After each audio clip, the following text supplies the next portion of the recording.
안녕하세요. 프리티 성형외과 윤홍상 원장입니다. 지난 편에는 제가 프리티 성형외과를 운영하면서 제 성형 철학에 대해서 말씀을 드렸는데요. 오늘은 이제 가슴 성형에 대한 제 철학에 대해서 말씀드리도록 하겠습니다.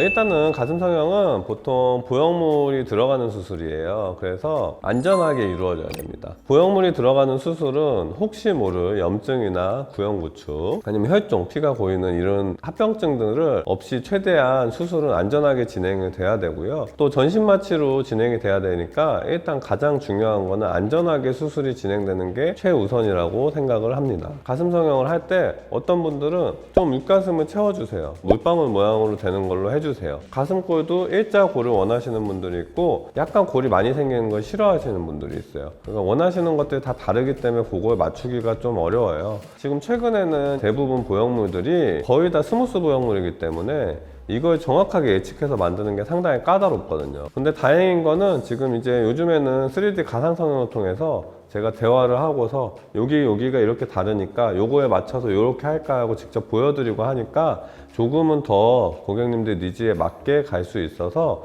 조금은 나아진 것 같습니다. 그리고 또 가슴 성형이 어려운 이유 중에 하나는 사실 거상 수술, 가슴 축소술은 굉장히 수술 난이도가 있고 모양을 잡는 게 다른 게 뭐 부작용이 생길까 봐 어려운 게 아니라 모양을 대칭을 맞게 예쁘게 하고 또 중력에서 내려가는 거를 계측을 예상을 해갖고 모양을 잡는 게 좀 까다롭거든요. 그래서 그런 면들이 가슴 성형을 하면서 조금 어려운 점이라고 볼 수 있을 것 같습니다. 그리고 이제 가슴 성형이 까다로운 거는 가슴 부위가 여성들한테는 자존심하고 직결이 돼 있고 굉장히 중요한 부위이기 때문에 예쁘게 만들어 드려야 되거든요. 굉장히 생각을 많이 하고 수술을 진행해야 되는 것 같습니다. 정답은 없다고 생각합니다.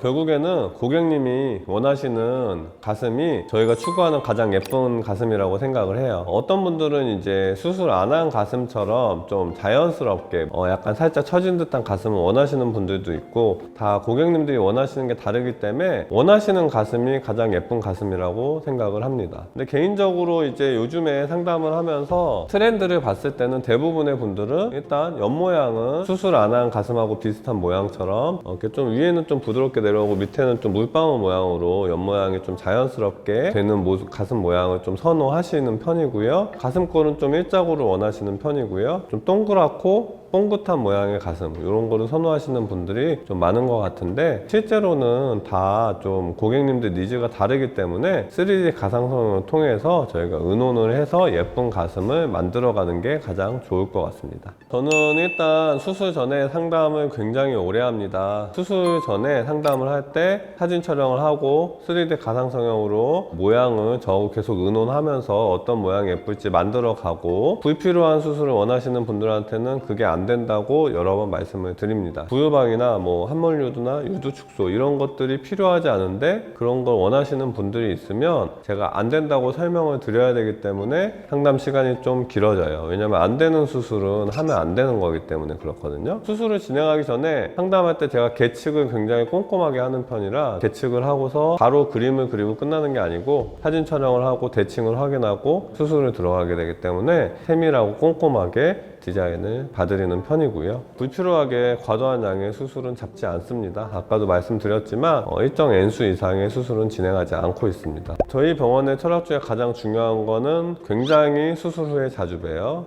1, 2주 간격으로 고주파 받으실 때도 가능하면 제가 직접 경과를 봐드리고 있습니다. 이틀째 해보고, 일주일째 해보고, 2주째 해보고, 한 달째, 2달째, 6개월째 해보고, 1년째에도 보고 제가 굉장히 경과를 자주 보는 게 저희 병원의 철학이라고 볼 수 있습니다.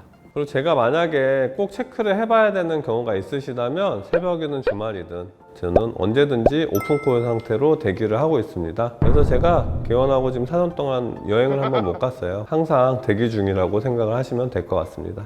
그 가슴이 한쪽이 크고 한쪽이 굉장히 작은 친구들이 있거든요. 성형외과 가슴 성형 하는 선생님들은 아시겠지만 폴란드 증후군이라고, 이거는 질병이 아니에요. 근육이 대흉근 자체가 한쪽이 더 발달되게 태어났을 수 있어요. 근데 폴란드 증후군일 수도 있고 아닐 수도 있고, 근데 한쪽은 가슴이 굉장히 튀어나와 있고 한쪽은 굉장히 가슴 볼륨이 없었어요. 그래서 이 비대칭을 과연 맞출 수 있을까 좀 고민이 많으셨어요. 가슴 성형을 해드리고 굉장히 만족도가 높아져 갖고 나중에 제가 제가 가슴이 짝가슴이 심해갖고 굉장히 정신적으로 힘들었는데 원장님 덕분에 되게 행복해졌다고 하셨을 때 너무 고맙더라고요. 그래서 그 환자분이 좀 기억에 많이 남네요.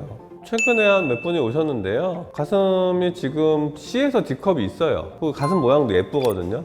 근데 가슴골 아주 조금 더 생기고 싶다고 가슴 수술을 해달라고 하시는 분이 있는데 제가 돌려보냈거든요. 왜냐면 예쁜 가슴이에요. 다른 사람들이 원하는 딱 볼륨의 모양인데 그거를 가슴골을 조금 만들기 위해서 수술을 한다? 그렇게 예쁜 가슴인데 자꾸 욕심을 부리시는 분들을 보면 좀 안타깝고요. 또 두 번째로는 저희 해외 환자들 중에 가끔 있는데 이물질을 넣으신 분들이 있어요. 필러 중에서 넣지 말아야 될 필러들이 있는데 이물질을 안 녹는 필러 같은 거 넣어갖고 유방 조직이 완전히 망가진 경우가 있거든요. 한국에서는 흔하진 않은데 해외 환자들 중에 좀 그런 분들이 있는데 그런 분들이 이제 너무 이물질이 많이 들어가면 제거도 어렵거든요. 그런 분들을 볼 때 많이 안타까운 것 같습니다. 가슴 성형을 할 때도 꼭 수술 전에 꼭 필요한 수술이 뭔지, 그 다음에 어떤 모양을 어떻게 어떤 크기로 만들어 갈지를 충분히 상담을 하고 결정을 하셔야 되고요. 이런 부분은 안 된다, 한계점에 대해서도 꼭 인지를 하시고 수술을 결정하셔야 됩니다. 가슴 성형도 예뻐지기 위해서 하는 수술인데 보형물이 들어가는 수술을 그냥 섣부르게 나는 그냥 이거 할래 하고서 하시면 더 안 좋은 경우가 올 수도 있기 때문에 신중하게 고민하시고 성형외과 전문 선생님과 충분한 상담을 하신 후에 꼭 필요한 수술만 진행하시기 바라겠습니다. 오늘은 가슴 성형에 대한 제 개인적인 철학을 한번 말씀드려 봤습니다. 지금까지 프리티 성형외과 윤홍상 원장이었습니다.